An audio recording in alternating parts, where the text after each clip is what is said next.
In today's video, you will learn how to navigate our degree planning platform called DegreeWorks, how to navigate our course catalog, which is called the schedule of classes, and how to officially register yourself for classes. To start, you'll need to access your My Whittier portal. A quick way to do that is to type into your URL my.whittier.edu, and if you click enter, it will show you that our website has been moved to a new platform, which you can access using the link provided. You'll then be prompted to log into your account, which should then take you to the home page of My Whittier. So to start, we're going to be accessing DegreeWorks, which can be found on the Welcome to My Whittier card by clicking on the DegreeWorks hyperlink or clicking on the purple graduation cap. Once you get into DegreeWorks, you will see that all of your information is listed as at the top. And when you scroll down, you will see the liberal education program requirements. You'll also see any requirements for any majors or minors that you are pursuing, your GPA, as well as credits outside of the major. I want to point out a very helpful tool on the DegreeWorks platform, which is called the What If tool. So up at the top of the screen next to this academics tab, you can click on What If. You want to make sure that the area of study is liberal education program, and then you can add any major that you might be interested in pursuing. So let's just use biology as an example. You can also add a minor if you're interested, a concentration. If you want to add an additional area of study, you'll just want to click on this plus button. We'll start with biology and we'll click process. So once this has been processed, you will be provided with a temporary snapshot of what the biology major requirements look like. If you scroll down, just as a disclaimer, this does not mean that you have changed your major. It's simply showing you what the major requirements may look like. And if you've taken any classes that would give you progress towards this major, it will also populate in this section. Now that you know how to use DegreeWorks, we're going to discuss how to use the schedule of classes, which is our course catalog. So you'll notice that DegreeWorks was opened up in a second tab in your browser. So to get back to the home page of My Whittier, you can just click on the tab that says Home. Once you're back on the home page of My Whittier, you'll see another card which is titled Registrar. That should be pinned to your home page. If you scroll down within this card, you'll see registration tools. So for right now, we're going to click on add or drop classes, and that's going to bring you to this menu. But before we officially add or drop classes, we're going to review the schedule of classes. So you'll want to click on the link at the top that says registration, and that will bring you to a menu of 6 different options. So for browse classes, you'll see the icon that says browse classes with the magnifying glass. And if you click here, it will prompt you to select the appropriate term. So we'll be selecting spring 2026. Now there are a variety of ways to filter your search. So you can filter by subjects that are being offered during that term. You can also click on advanced search and scroll down. You can search by instructor name. You can search by courses that satisfy certain requirements within the liberal education program.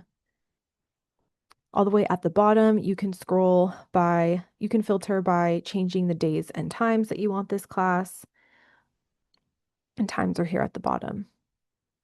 So for now, we'll use an example like earlier, we will look for a biology course. So I'm going to type in biology and then click search. So this will bring up all of the results of courses that are being offered in spring 2026 within the subject of biology.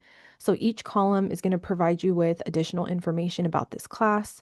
The first one being the title of the class.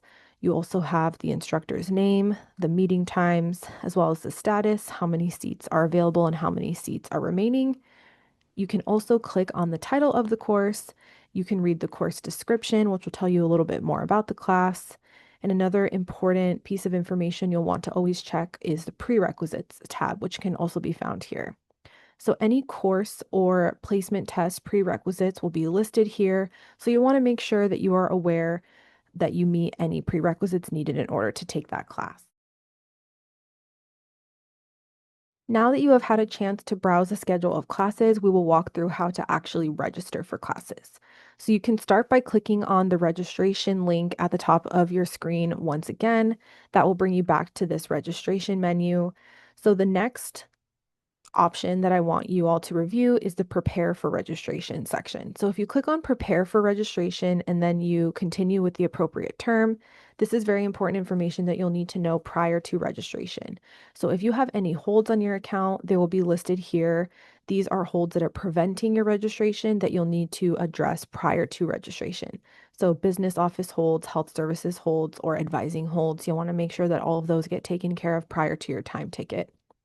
Your time ticket can be found down here at the bottom of the screen. So the day and time that you can log into your registration portal and officially register for classes. You want to make sure that you do mark your calendar so that you are aware of when you register and you make sure that you are prepared prior to that time. Once all your holds have been lifted, your screen will look like this. You'll see that you no longer have any holds preventing your registration. And once you're within your time ticket window, then you're able to register. So in order to get back to the registration portal, you can click on the registration link at the top of your screen. And this time you can click on the button that says register for classes. This will bring you to the registration portal. You want to make sure that you select the appropriate term, and then you can click OK for the disclaimer that pops up at the right-hand corner. Once you are here, once again, just like the browsing for classes, you're able to browse for classes by subject or any other filter that you would like. So as an example, let's add a math class to our schedule. So I will click into the subject and type in math and then click search. And from here, you'll be able to see the different options that are available. Once again, all of the information is listed in these columns as we talked about before. You can also click on the title just to make sure that you meet any prerequisites. And then at the far right column, you can click Add, and you want to make sure that you click the Submit button at the bottom right-hand corner. And once that happens, you can adjust your screen. On the bottom left-hand side of the screen, you can see what a week at a glance looks like, and at the bottom right-hand corner, you can see a summary view. And you just want to make sure that the status column is green and says registered, and that means you are officially registered for the class. If you try to add a class and an error message pops up at the top right of your screen in a red text, it will tell you that there is some sort of error with you registering for that class. It could be a prerequisite error or a time conflict. So just make sure that you read whatever that error message is and make any necessary corrections. And once you have added all the classes that you need to your schedule, then you are officially done with registration. That concludes this video. We hope you found this helpful and informative. If you have any questions, please contact your faculty advisor or feel free to stop by the Center for Advising and Academic Success on the ground floor of the Wardman Library for further assistance.